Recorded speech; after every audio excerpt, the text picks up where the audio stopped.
మన ప్రభువును రక్షకుడు అయిన యేసుక్రీస్తు వారి అతి శ్రేష్టమైన దివ్యనామమున మీ అందరికీ ఉదయకాలము సర్వశుభములు సర్వదీవెనలు దేవదేవుడు అనుగ్రహించునుగాక.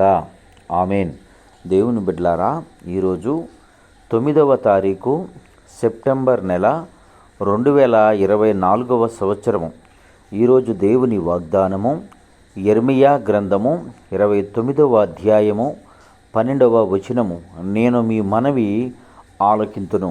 దేవుడు తన పరిశుద్ధ లేఖన భాగము నేటి ఉదయకాలము మీ వినికిడిలో, మీ జీవితంలో దేవుడు ఈ వాగ్దానం నెరవేర్చునుగాక. ఆమెన్.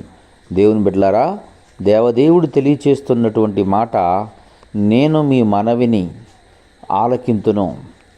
దేవుని బిడ్డలారా, ప్రతి మనిషి కూడా నేను చెప్పేది వినాలి అని ఒక మనిషి నుండి మనిషి కానీ, ఒక మనిషి నుండి ఈ లోకములో ఉన్నటువంటి ఏ ఒక్క వస్తువుకైనా కమ్యూనికేషను అందాలి అని ఆశపడతాడు.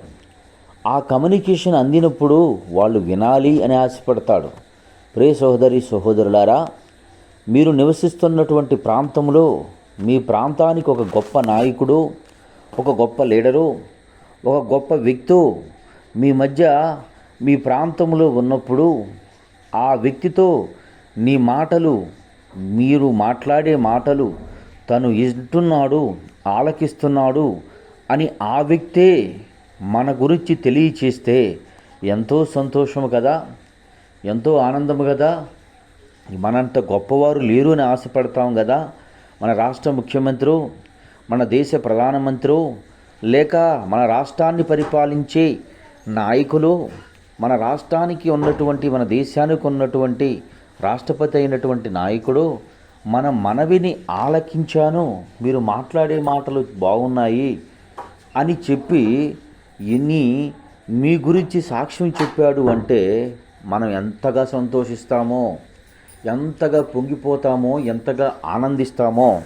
అయితే దేవుని బిడ్డలారా, సర్వ సృష్టిని సృష్టించిన సృష్టికర్త 5 దినములు సృష్టి చేసి 6వ దినములో తన రూపములో తన పోలికలో నరుని నిర్మించి ఆ నరుని కింద సమస్తమును ఆధిపత్యమును అనుగ్రహించి తనకు సమస్తమును ఇచ్చాడు. సమస్తం పైన అధికారి అయి ఉన్నటువంటి నాయకుడు, ఈ యావత్ ప్రపంచానికి చక్రవర్తి అయినటువంటి వ్యక్తి అంటూ ఉన్నాడు, నీ మాట నేను వింటూ ఉన్నాను, నీ మాట నేను ఆలకిస్తూ ఉన్నాను అంటే ఎంత సంతోషించాలి, ఎంత ఆనందించాలి. దేవుని బిడ్డలారా, ప్రియ సహోదరి సహోదరులారా, యేసయ్య అంటున్నటువంటి మాట, నేను మీ మనవిని ఆలకించుచున్నాను, మీ మాట నేను వింటూ ఉన్నాను అంటున్నాడు. మనం ఎంతో ఆనందించాలి కదా. మనం చేసే ప్రార్థన, విజ్ఞాపన ఆయన సన్నిధిలోనికి తీసుకొని మనం చేస్తున్న ప్రతి ప్రార్థన అంగీకరించి దానికి జవాబు ఇవ్వటానికి ఆయన సమీపంగా ఉన్నాడు అని తెలిస్తే ఎంత ఆనందిస్తామో. దేవుని బిడ్డలారా, చూడండి, ఈ లోకములో గనులైన వ్యక్తులే మన మాట వింటున్నారు అంటే ఎంతో గొప్పగా పొగిడిపోతాం కదా. మరి అట్టి వ్యక్తులుగా ఉన్న మనమే ఇంత సంతోషిస్తూ ఉంటే, దేవుడి సన్నిధిలో కూడి ఉన్న మనందరము చేసే ప్రతి ప్రార్థన వినబడుతున్నటువంటి దేవుడు, వింటున్నానని తెలియజేస్తున్నటువంటి దేవుడు, మనం ఇంకెంత సంతోషంగా ఉండాలి. అయితే ప్రియ సహోదరి సహోదరులారా, మనం చేసే ప్రార్థనకు జవాబు రావటం లేదని, మనం ప్రార్థిస్తున్నామని దేవుడు మన ప్రార్థన వినటం లేదు అని నిరుత్సాహ స్థితిలోకి వెళ్ళిపోయినటువంటి మీతో ఈ ఉదయకాలం ముందు దేవుడు మాట్లాడుతున్నటువంటి మాటను అంగీకరించమని అడుగుతున్నాను. ప్రియ సహోదరి సహోదరులారా, బర్తిమా అనే ఒక గుడ్డివాడు యేసుని చూడగోరెను, కానీ తను గుడ్డివాడై ఉన్నందువలన ఆయన్ని పిలుస్తూ ఉన్నాడు. ఆయన పిలుస్తూ ఉంటే పక్కనున్నవారు గద్దిస్తున్నారు, ఆయన్ని మాట వినడు అని. అయితే వాడు ఇంకను ధైర్యం తెచ్చుకొని ఇంకా గట్టిగా అరవటం ప్రారంభిస్తాడు, ఇంకా గట్టిగా పిలవటం ప్రారంభిస్తాడు.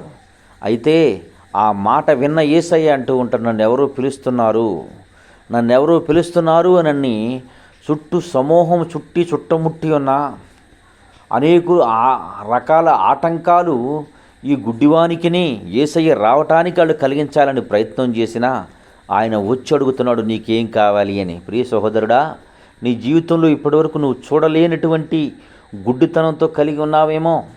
ఆర్థిక విషయాల్లో కానీ, స్వస్థత విషయాల్లో కానీ, మానసిక ఒత్తిడిలో కానీ, కృంగుదలలో కానీ నీ జీవితంలో చూడలేని స్థితిలో ఉండి ఆయనకు నువ్వు అరుస్తూ ఉండగా, మొరపెడుతూ ఉండగా నా మొర ఇంటలేదు అనుకుని కృంగిపోతున్నావేమో.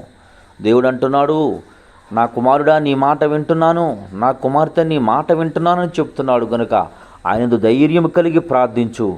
నిశ్చయముగా దేవుడు నీ ప్రార్థన అంగీకరించి నీ ఉన్నతమైన స్థితిలో నిలబెట్టే నగులకు ఆశీర్వాదకరంగా నిలబెట్టు కృప దేవుడు అనుగ్రహించునుగాక.